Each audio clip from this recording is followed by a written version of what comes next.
and it will start tomorrow.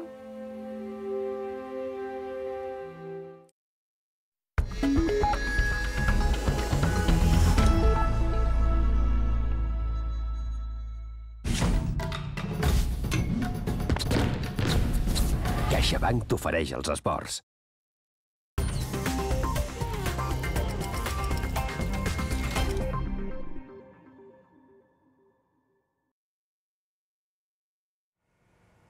El Barça juga des de 8:45 a l'estadi d'Anoeta, on fa 10 anys que no guanya i, de moment, Artur, continua així.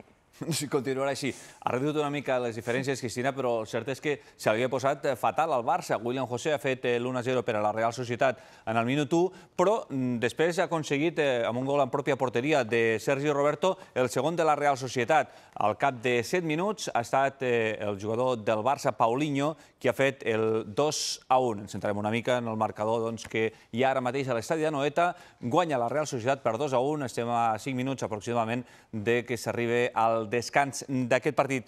I l'Espanyol, per la seva banda, ha empatat a 1 contra l'Atlètic Club. Abans de començar el partit, totes les mirades s'han centrat en el tècnic Quique Sánchez Flores. Quan la seva imatge ha aparegut al videomarcador del camp,